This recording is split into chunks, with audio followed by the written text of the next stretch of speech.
Congratulations, Albarra. Thank you so much, Joseph. Appreciate you a lot. High five. High five. Yes, we You made did it. it. You did it. So it's been an amazing journey. I'm excited to give you the time and space to share, inspire others, just like when you were watching success stories. So if you could, if you could introduce yourself and just take us through when you first learned that you had to defeat your TOEFL and kind of that journey. Take your time, whatever you want to share, up until your final score and your success. Yes, so first of all, my name is Albarra. I'm a dentist from Sudan, and I came here in 2018, but I had to go back to finish my school. I came here in 2020, and then that's when I started my journey. I did my board exam, and then after that, um, after the TOEFL, I knew that I have to take the TOEFL. I have the board exam. I knew that I had to take the TOEFL test. So I learned that the TOEFL is, it's hard and it's like it has some requirements that I have to achieve for me to score to get a very high score.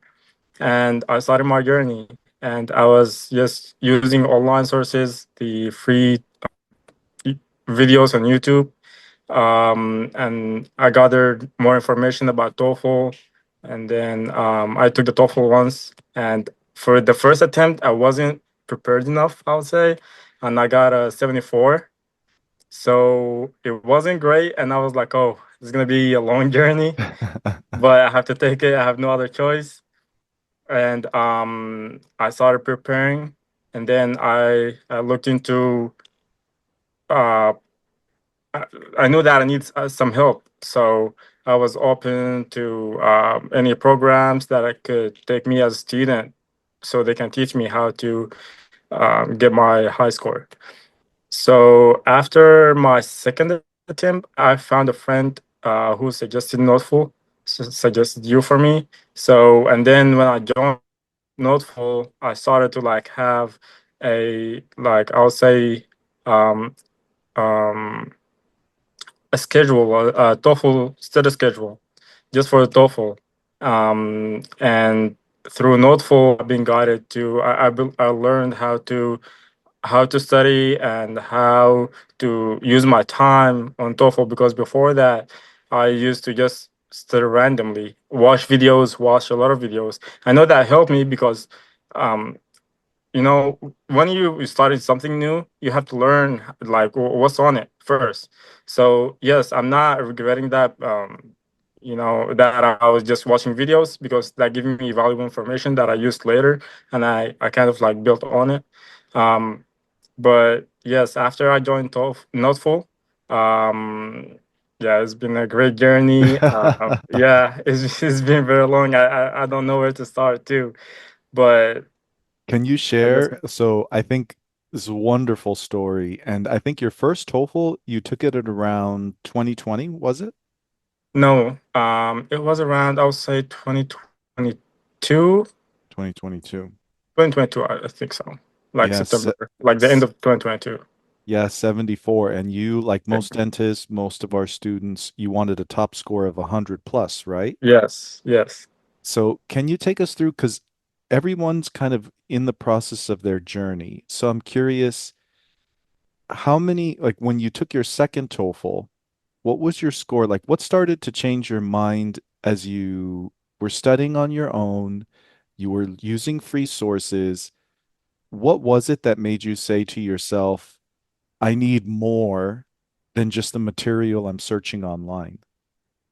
I was kind of getting the same score over and over again. I wasn't improving. I was just getting like 82, 83, 84. And that's when I knew that, probably I need more like advanced help because YouTube videos is not gonna get me through like hundreds and above. And that's when I asked a friend and who recommended you. So that's when I joined NoteFull too. Was that around 2023? Probably I would say so. Yes. Yeah. Yeah. Yeah. So one thing that's amazing is that you've been working, and what was your final score? Well, 102. 102, high five, Yeah. high five. So, that's kind of what we specialize in, just getting that high score. And so the idea is now just to kind of so many different ways that we can go, but tell us maybe now that we know, okay, you went from the 74 to the 82. You started to study seriously when you felt you were taking the same TOEFL, you were taking the TOEFL, getting the same score over and over again. Yes. Now you're studying. And so, how long did the journey take you? Like when you started with NoteFull, I think you did, but overall, tell us about your studies. Was it consistent every week? Did you study nonstop the whole time? Tell us about that journey and maybe what influenced your study time. How was that? So I will say from like in the beginning, I was so excited when I joined NoteFull. I found out that there's a lot of material that I can use and I can take the advantage of. And I started really hard. I used to go to work, get off work, get something to eat, and without going home, I used to like go to like a nearby coffee shop or like nearby fast food that like closes late because I need to like stay there late so I can spend more time there. And I used to do that like I'll say every day or almost every single day. Like I would say like 5 days a week or so. Even on the weekend, sometimes I just wake up, do some chores in the house, and then I leave, and then I go to study.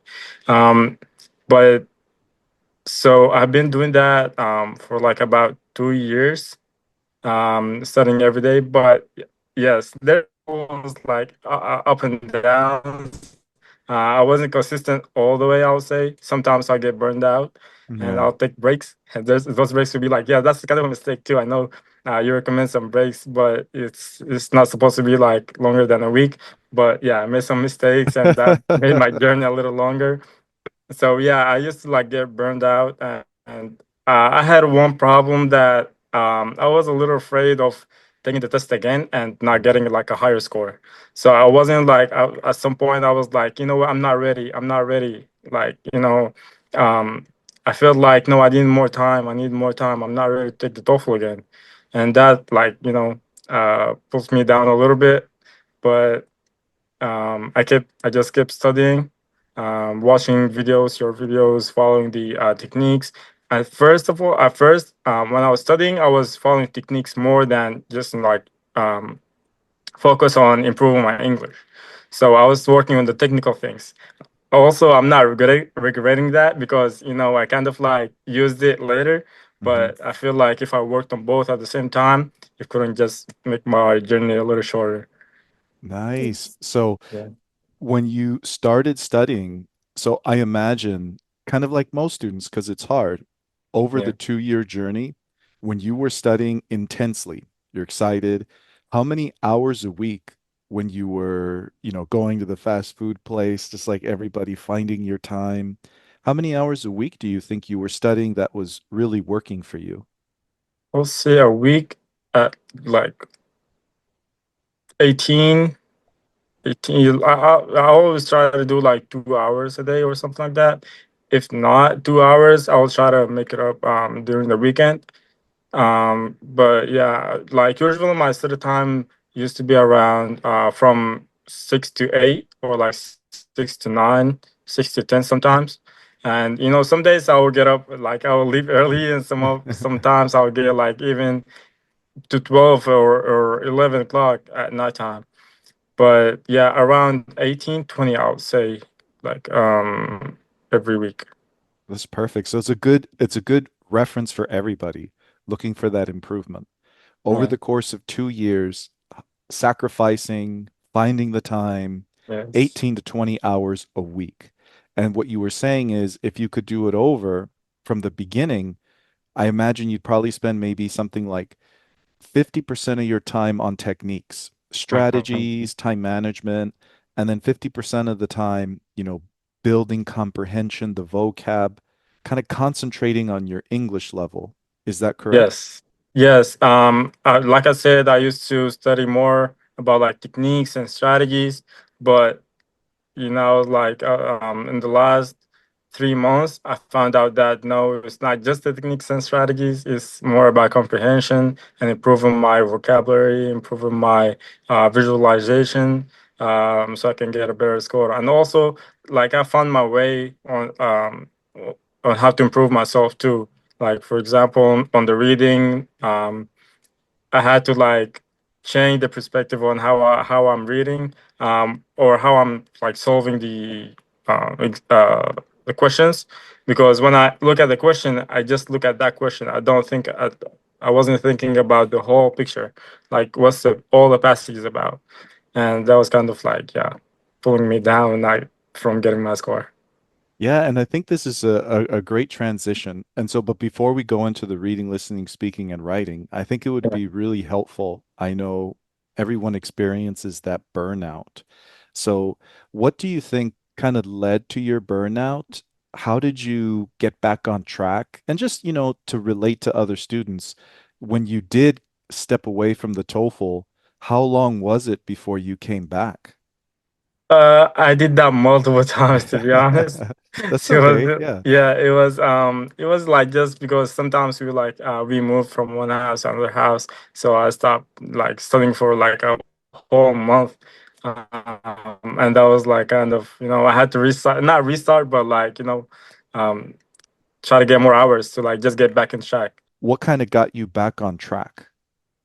It's always the application. It's always been the application process. I'll be like, no, the cycle will like we start soon, and I have to get back and I have to study again. But I was always trying to like finish before the end of the year so I can have some time to prepare my paperwork and prepare my other requirements for the application itself. But I also had a TOEFL in mind all the time. So sometimes I'll be like, no, I have to just get back to it. I have to get this done so I can, think about other stuff too. Because everything, like if I want to go to a vacation, I'll be like, no, I can't go right now because I have the TOEFL in my head all the time, and I have to finish this first before I do anything else. That was kind of like a way to try to like push myself to do more on TOEFL, not just to like go do other stuff. Yeah, sacrifice. I think it's good for us Yeah. to remember too, but I mean, it must have been hard. So just for those students too, because over a 2-year journey, did you have a one kind of really low point where you wanted to give up? I would say no because Good. I had no other intention than just doing the TOEFL because I had no other way. I was like, this is my only way, and I'll stick to it. I know I'll get there. I don't know how long it will take me to get there, but I know my goal, and I'm just gonna work on it. But never in my journey that I was thinking, no, it's not for me, or like I can do something else. Mm-mm. Hey, that's Yeah. good. That's for everybody feeling that to review what you just said. So if anybody is feeling that kind of give up energy, it's a great mindset to practice what you just shared, that it's just time. And it does take time. So that means that some of the cycles to apply kind of came and went, right? Yes, yes. So, how did you deal with that? Because a lot of times we all want to improve quickly. We have our Mhm. deadline approaching, and then sometimes we don't make it. How did you keep yourself strong after that happened? I know that if the cycle passed, I would just have to work hard to get on the next one. So I had to just like study. Even if I get burned out, I would just take like 2 or 3 days off. But I have to go back to it again. No more long breaks. And yes, I always keep putting in my head that after I'm done with the TOEFL, there's no more TOEFL. I can do a lot of stuff other than just studying the TOEFL, and that's kind of like motivated me to like just think about TOEFL for now. It's not gonna last forever, and I just have to work on it. And after I'm done, I can do everything else I want. Like I can go to the gym, go see more friends, like my friends, and go visit some family overseas and stuff like that. Very So cool. I had like some motivations for myself, so it can keep me on track to ace my TOEFL. Nice, nice. And so for me, I think that gives a lot of perspective for everyone kind of relating to your journey strong. Now let's kind of get into the details for the reading, listening, speaking, and writing.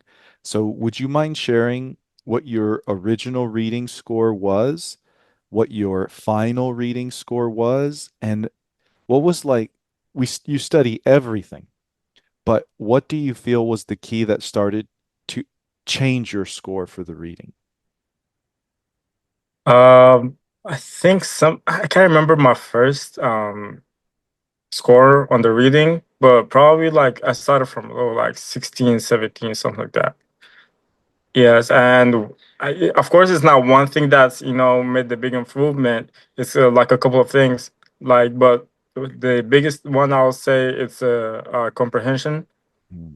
That's the biggest thing on the reading. Like I shared earlier, I used to just think about the question itself and how to solve it, rather than thinking about the whole passage and what's the passage is about.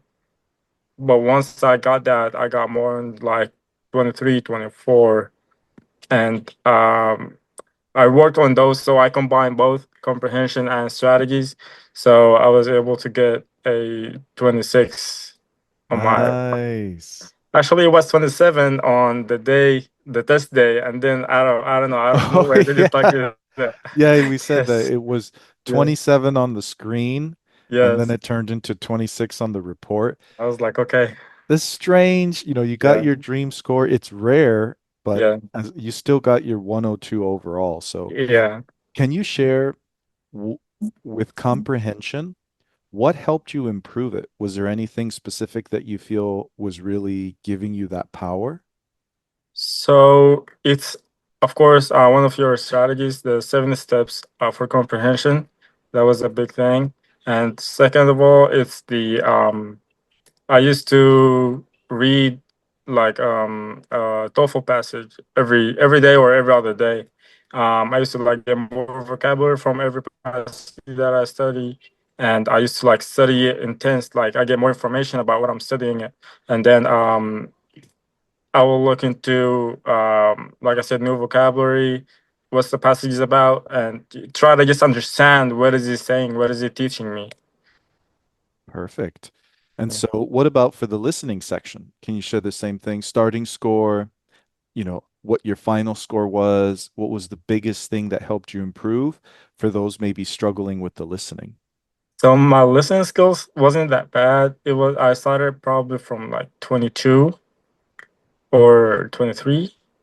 But the biggest thing, so I knew that recently, and I share with you too, that I knew that it's my listening skills are very good.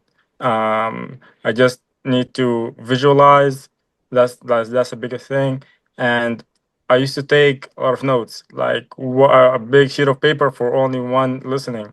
And one time I was just like stop taking notes just out of nowhere, and that made me to 29, like from 22, 23, 24 to 29. That was the biggest jump. And also after that, it gave me like the idea that I can work on my strength and making it stronger, so it can help me to like compensate for the points that I'm losing on the other sections too. So that was my strategy for this in the listening, that I have to just get the best score as I can, so it can support me on other sections as well. Yeah, because for dentistry for graduate school, the overall score is the one that they want. And so Yes. I love what you shared too, because notes, it's kind of interesting, but it's so personal. So Yes. some students need a lot of notes, some students need little to no notes. So for everyone, they should be comfortable, like you said, experimenting. If you don't take any notes, experiment taking a lot of notes. If you take a lot of notes, experiment taking few to no notes and kind of see where it works for you. And so for visualization, we talk about that a lot. Can you share how did you improve that and kind of like how did it help? What did that do for you? So I always try to like make up a scenario. Like I would just because in the test center there would be like some distractions too. I would just put my hands on the headset and I would just focus. I focus on what they're saying. I'll not try to imagine the situation itself. If it's like the student on the campus walking around and find the teacher or find the professor and then talk to the professor, and then I put myself in their shoes too. Um, so, for example, if the student is struggling with their math or is struggling with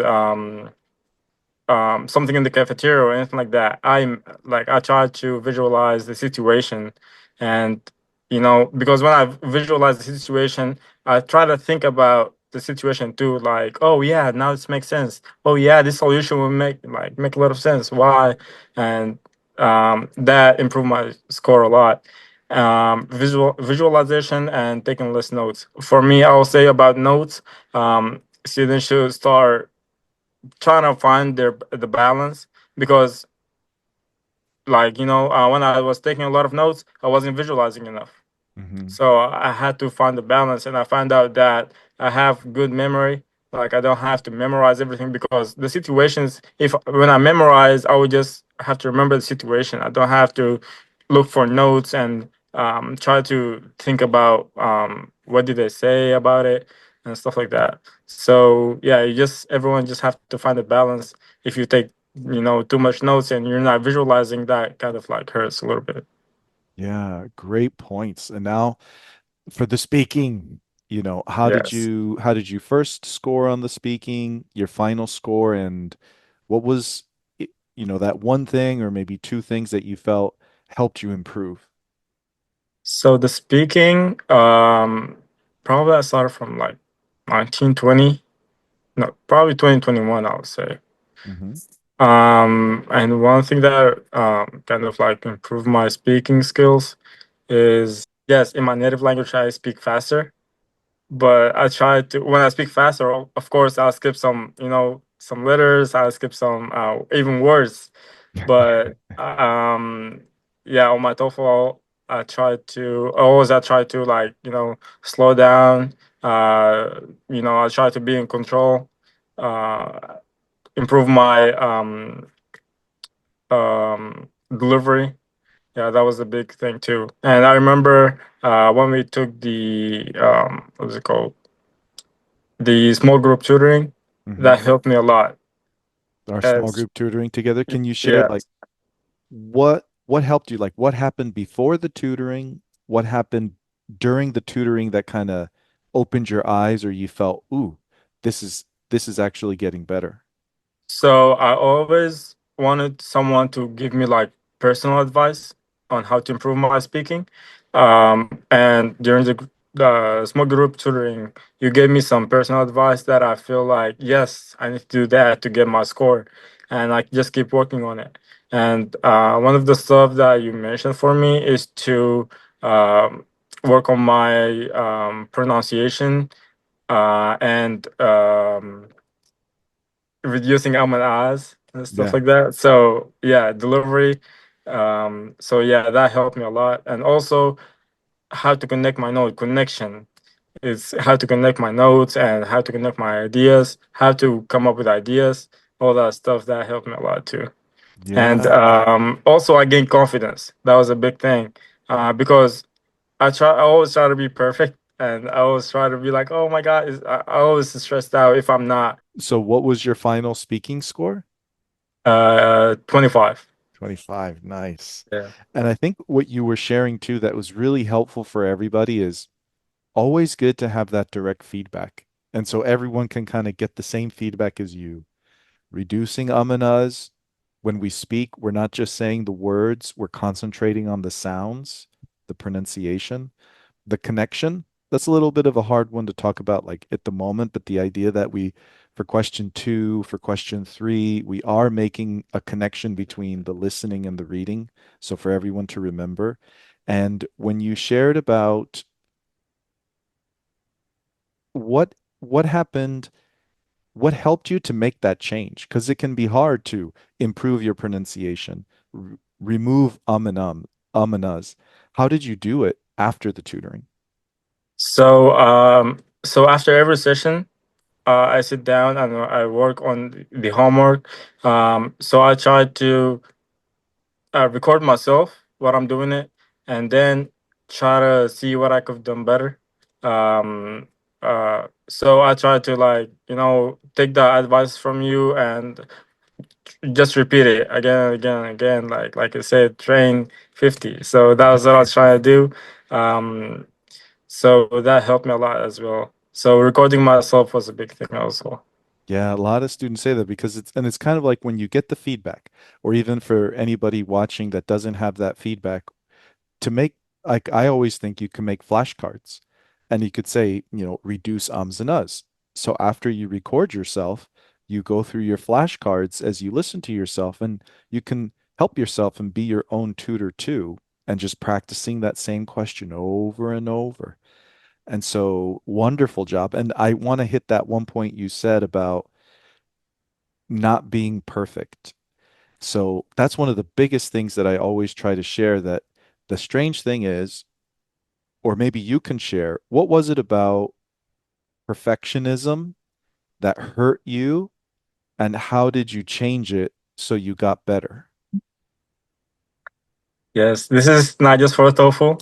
It's like at my Yeah. work too. Sometimes I spend a lot of time to like just to fix the little things, and I don't have to fix them. I just because it's not it's good enough. Like I don't have to fix everything to make it perfect. So I just had that mindset that I don't have to be perfect. I don't have to be perfect. And every time, even on the tutoring session, sometimes I still make some mistakes. I take long pause, and I still you give me like a high score too. I was like, oh wow, I made that long pause, and I thought I'm not gonna get this score. Even my on my last attempt, um, I wasn't perfect. Like I did a lot of mistakes. I was like, when I get off this test, I was like, no, I don't think I got it. I don't think I got it. But Wow. I made it after that too. So it's just a mindset that I had to change, and I'm still working on it. Yeah. I love Mm. that you shared that too, because for everybody, number one, give your full power on the TOEFL. Yes, Every question, because you never know. So even if you think you failed it, push. And number two, I always found that the interesting thing is, if you or I or anybody tries to be perfect, oftentimes we put so much effort and stress into what we're doing that that creates the bad habits in the speaking or others. So when we loosen up and we remind ourselves, my goal is just to be a little better, still make mistakes, and I can still succeed. And that freedom just kind of helps to make the actual answer better. right. That helped you. Now, what about for the writing? How did you start, your final score? What helped you improve most? Yes, the writing, it's kind of like my weakest section. But like I said earlier, I have to be perfect, and I can't compensate the scores that I'm losing with other sections that I'm strong at. So I think I started with 16, 17 on the writing. So one of the biggest things that helped me is how to get the information from the reading and the listening. So it's kind of like getting out the ingredients that I want to put on my essay. And also for question number two, I had to get how to make up ideas or like to get ideas to put as reasons and examples. But the main thing that I came up with for question number one, I came up with I would say like a strategy, like an ingredient that I have to put on each paragraph. So on each paragraph, I try to like get the claim and then the counterclaim, and I get what I need to put on my essay. So I'm not worried about like too many details. I can get one or two details. Don't have to focus like on to get too many details. I have to get the big idea, and I have to support it with a couple one or two details. And for question number two, I followed your strategy, and it was your template too that helped me a lot for question number two. So it was a Nice. couple of things, not just one big thing. And I got 22. Still not 25 when I wanted, but I got 29 with listening, so that helped me to like, to make other things better. Yeah, and you improve from a 16 to a 22. 22. It's a huge improvement. And Yes. even in the listening, if you think about it, you improve from 22 to 29, Yeah. 7 points. From the Yeah. writing, you went from 16 to 22, 6 points. Yeah. So for me, you did great still, but of course, if you had more time. So let's say if you did have more time for the writing, is there anything that you learned for other students who kind of want that 22, 24, 26? After improving 6, 7 points, what would you keep working on to get your writing to 25 plus if you still needed to? Yes. I would say working on my typing speed. That's one big thing that I still need to work on, not just for the TOEFL, just for like when I go to college and stuff. I need to improve on that, and also I need to work on just not deleting stuff all over again. So just to like have the mindset that okay, I'm just typing, and just follow my thoughts, not just to like overthink it, deleting and then make up new sentences and stuff. That's a great point because Yeah. that hurts your word count. It's almost like speaking. If we Yes. repeat our sentences, we cut so much time. So Yes. with writing, you would work on your typing speed so you can type faster, and you would avoid deleting and rewriting sentences and just move forward, like Yes. avoiding perfectionism. Yes. So that's great. So we covered the reading, listening, speaking, and writing. You shared a lot of amazing points. And so now, as kind of we wind down, if you were to take, if you were to start this journey all over again, you're back in 2020, you just scored your 74. What would you do differently now to succeed faster and maybe have a better experience? I'll say first of all, not I don't have to take too many breaks and not no longer long breaks because that hurts me a lot. Another thing is if I get burned out, I can just take a day or two off, but I have to go back to it the third day. I can't make it like more than a week or more than a month. And the second thing, take more tests because like I shared earlier, I was a little afraid that I'm not improving, I'm not ready. I still like sometimes I will schedule my test and I feel like on that day, no, like a week before that, I'll be like, no, I'm not ready. I'm just gonna postpone it a little bit. I'll lose money and I'll lose time too. Um, and for the last, I would say probably 2 months or so, I took the TOEFL 3 times. So that was kind of like, having the mindset that, hey, my next TOEFL is on this day. I just have to like keep improving, keep working on it. Just, to try to do my best on each exam. And like I said earlier, I don't have to be perfect. I just, do my best. The frequency of taking the TOEFL is also kind of a personal thing, a little bit like notes. There's a tendency for students to also say, like, I took it every other week, but I wasn't improving. So I would have not done that and studied more. And some students like you say, taking it at a certain frequency helps because it motivates me, it encourages me. I kind of find the best balance for everybody is take it when you feel it helps you. So, meaning it encourages you to study, you're studying in between exams, and you're noticing changes in your score. What do you think? What would you advise students who are kind of like, how many times should I take the TOEFL? That depends on the period, to be honest. If you're um, probably like every 2 months, I'll say, because yeah, if you don't take the TOEFL every 2 months, I feel like every 2 months you should notice that you're improved a little bit. Or like every 2 or 3 months, and also it's about the budget too, if you can afford it or not. But yeah, I think every 2 months it's a good period, or if you can do it every month, that's great too. But feel 3 months will kind of like it's not it's gonna be too long a little bit. Yeah, so it's like keeps you in practice.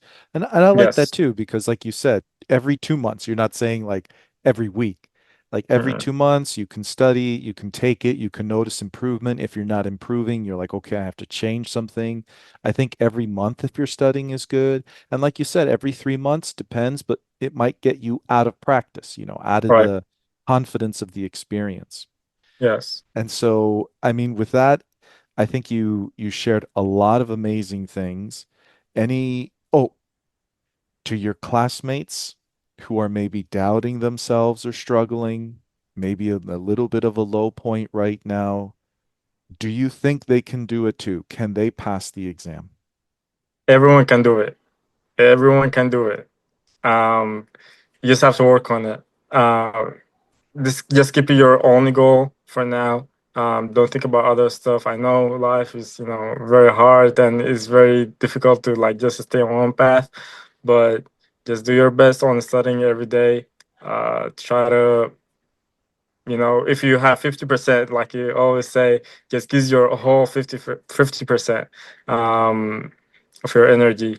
But everyone can do it. It's just, sometimes it takes longer, sometimes it takes shorter, and it's in your hand. Uh, you can make it longer, you can make it shorter. It's up to you. And I know everyone want to make it shorter for themselves. So you just have to work hard to get everyone's final score. Yeah, Yeah. yeah, you can do it. So, Yeah. and I like what you said too, because I say that to myself all the time when you were saying, if you're feeling 50% today, tired, maybe disconnected, maybe a little stressed out, or even if you're feeling 20%, give 100% of your 20% rather than letting it be a reason to just skip the day. You said you found that helpful for yourself? Yes. Right. Nice, nice. So, Albarra, it was a pleasure. Yeah. Same here. Congratulations. Yes. 102. Amazing job. I appreciate your time. I know you've inspired a lot of students. I hope you'll stay in touch. I wish you great success. Congratulations again, Albarra. Yeah, thank you so much, Joseph. I could have done it without you. I really recommend you to everyone. I know that studying for a TOEFL. I know it's worth it. Everything that you do for us, it's valuable, and or every little advice. Now I think about it, like every little advice works. So I really love the way that you teach too. Your kind of like different schedules and different materials, different courses and stuff. So that kind of helps everyone. So thank you so much. Thank you so much for doing this for all of us. Yeah, teamwork, Yes. teamwork. Thank All right, Albarra. Have a wonderful rest of the night. you Stay so. connected. Yes. Congratulations again. Thank Yeah. you. Thank you so much again.